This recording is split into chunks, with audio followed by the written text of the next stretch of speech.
warahmatullahi wabarakatuh. Kami dari mahasiswa FISIP semester 6 dengan anggota kelompok saya sendiri Iqna Belarian Sitlawi Harum, NIM 19215570, dan saya Tianti Wardani dengan NIM 19215563. Saya Fitria Rahmawati Umadi dengan NIM 19215579. Di sini kami akan mempresentasikan terkait analisis kami tentang studi kasus liberalisme, merkantilisme, dan juga strukturalisme untuk pemenuhan tugas mata kuliah ekonomi politik. Liberalisme merupakan suatu sudut pandang atau paham yang menghendaki adanya kebebasan. Nah, kebebasan yang dikehendaki ini yang dimaksud yaitu kebebasan individu dalam segala bidang, bisa bidang politik, agama, sosial, budaya, bahkan termasuk kebebasan sebagai warga negara. Dan dalam ekonomi politik internasional, perspektif liberalisme ini memiliki beberapa asumsi dasar, yaitu ada kebebasan individu, kebebasan pasar, dan juga tanpa adanya campur tangan pemerintah dalam hal perekonomian. Pada kebebasan individu dan kebebasan pasar, kaum liberalis menganggap pasar sebagai mekanisme paling tepat dalam pemenuhan kebutuhan manusia atau individu itu sendiri. Karena di sana individu bebas dalam berinteraksi, baik membeli, menjual, apapun yang mereka butuhkan dan inginkan sesuai dengan inisiatif mereka sendiri. Yang dimaksud tidak adanya campur tangan pemerintah dalam hal perekonomian, yaitu peran pemerintah sangat-sangat terbatas dalam perekonomian, baik bagi individu ataupun kelompok individu yang membentuk iklim kondusif dalam perdagangan pasar bebas. Pemberlakuan liberalisasi dalam perdagangan ini memudahkan setiap negara untuk melakukan perdagangan karena kebijakan perdagangan telah menghilangkan hambatan-hambatan yang pernah ada seperti bea cukai. Pada perspektif liberalisme ini, kelompok kami mengambil studi kasus yaitu AFTA terkait pengaruh terhadap daya saing batik Indonesia pada tahun 2010 dan sampai 2016. AFTA merupakan singkatan dari ASEAN China Free Trade Area yang merupakan kesepakatan antara negara-negara ASEAN dan juga China dalam membentuk kawasan perdagangan bebas. Nah, AFTA ini dibentuk dengan negara-negara ASEAN dan juga China menandatangani sebuah kesepakatan yang dinamai ASEAN China Comprehensive Economic Cooperation. Kerjasama ini dibentuk agar memberikan kemudahan untuk negara-negara yang sudah tergabung, yang kemudian kemudahan itu diberikan sebagai bentuk pengurangan penghapusan tarif yang ditandai dengan percepatan aliran jasa, barang, dan investasi. Hal tersebut juga bertujuan untuk mendorong peningkatan kesejahteraan masyarakat baik di ASEAN maupun di China.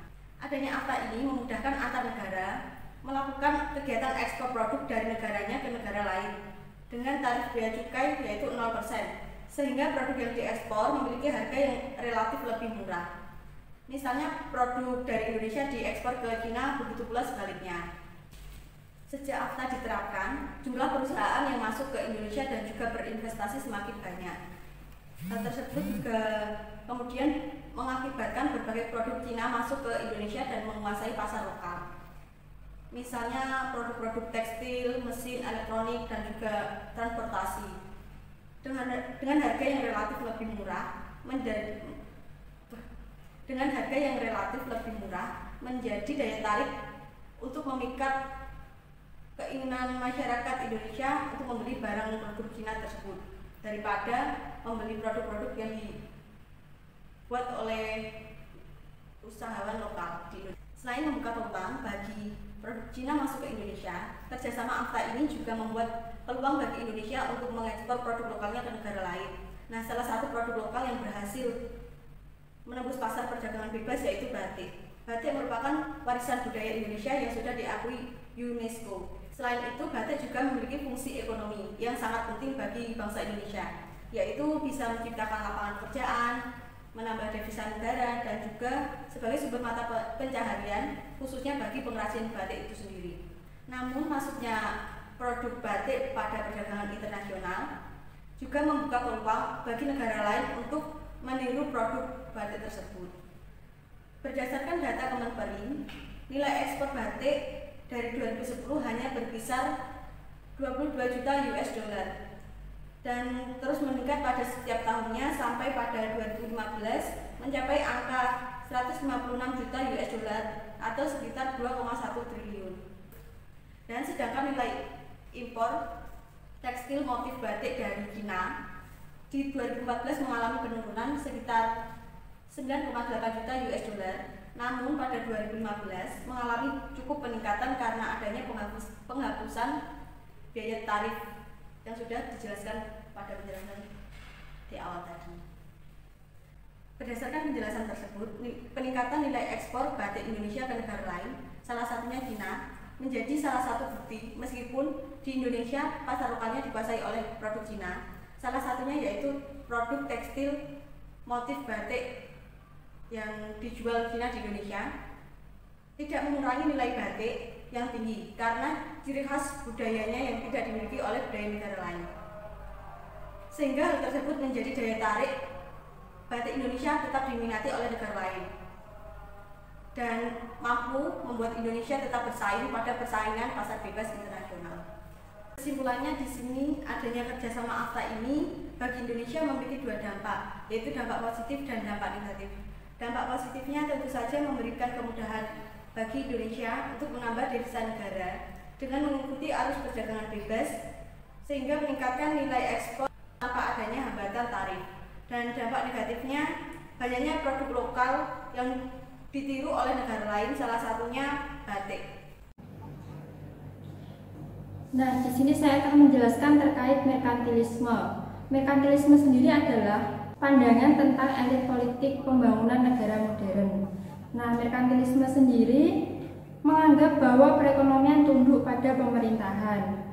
Nah, saya mengambil contoh studi kasus kerjasama Indonesia-Jepang dalam sektor agrobisnis.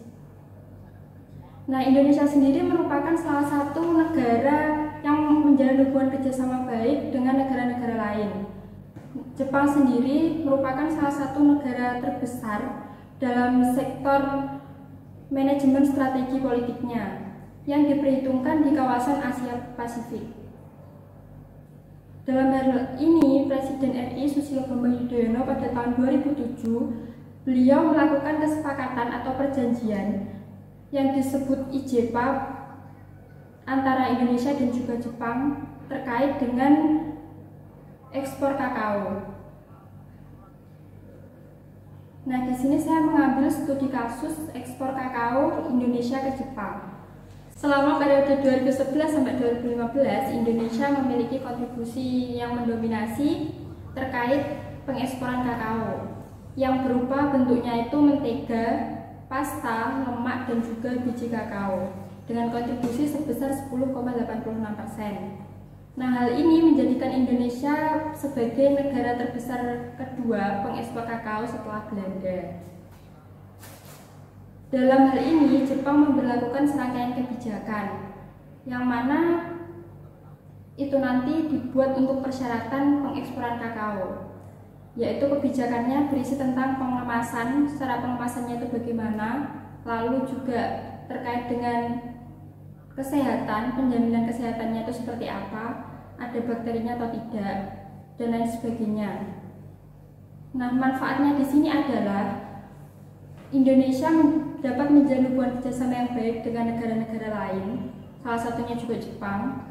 Dan yang kedua, Indonesia juga dapat mampu memperkenalkan kakao di seluruh dunia. Nah, di sini saya akan menjelaskan mengenai strukturalisme. Jadi strukturalisme itu menjelaskan hubungan antara negara dalam sistem internasional yang kapitalis, ekspoliatif, dan bersifat dependensi. Jadi dependensi itu adalah suatu hal, suatu negara itu tidak dapat meraih kedaulatan dan kemerdekaan layaknya sebuah negara. Selanjutnya saya akan menjelaskan mengenai marginalisasi terhadap warga keturunan Indonesia di Filipina, di daerah Mindanao Selatan, Filipina. Jadi ada 5. Yang pertama ada diskriminasi. Diskriminasi itu adalah suatu batasan suatu kelompok dengan kelompok yang lainnya karena adanya relasi asimetris. Yang kedua adanya penolakan. Dalam sebuah negara itu pasti ingin rasa aman. Nah, di situ warga negara Filipina itu menolak adanya warga keturunan Indonesia di Filipina. Yang ketiga ada pengusiran. Pengusiran ini bersifat ofensif karena perampasan hak dari individu. individu. Keempat, itu ada pemaksaan.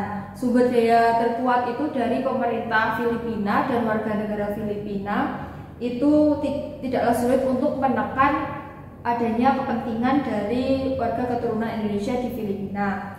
Yang kelima, itu tidak memenuhi syarat karena bersifat terpaksa, tertekan, dan tertindas karena muncullah suatu konflik akibat perbedaan kepentingan. Kemudian adalah usaha dari pemerintah untuk warga keturunan Indonesia di Filipina itu ada 3. Yang pertama itu ada dari segi ekonomi, pendidikan, dan kebudayaan. Kementerian Luar Negeri Republik Indonesia itu memberikan bantuan pendidikan bukan hanya dari pendidikan kebangsaan melalui dengan pendidikan formal lainnya, itu agar dapat memiliki ijazah dan melanjutkan ke jenjang yang lebih tinggi. Adanya pekerjaan tersebut digunakan untuk membuat tata koko dari air buah kelapa, kecap asin, dan bola ikan untuk anak-anak nelayan. Yang kedua adalah segi dari politik. Itu pemerintah itu mengusahakan untuk adanya legalitas izin tinggal bagi WKIP ini. Dan yang kedua adalah mempersempit ruang gerak dari golongan atau kelompok yang ingin menyudutkan WKIP. Yang ketiga adalah sosial dan budaya. Sosial budaya ini adalah sosialisasi kepada masyarakat, kemudian pendataan ulang warga keturunan Indonesia di Filipina, dan bantuan program ACR. Kemudian yang terakhir adalah pemberdayaan ekonomi melalui public and private partnership. Yang di situ ada 3, yaitu program jangka pendek, jangka menengah, dan jangka panjang. Jangka pendeknya itu seperti peminjaman dana tanpa bunga, pembangunan warung, serta pembelian produk-produk Indonesia seperti Kopiko, Indomie, dan gudang garam.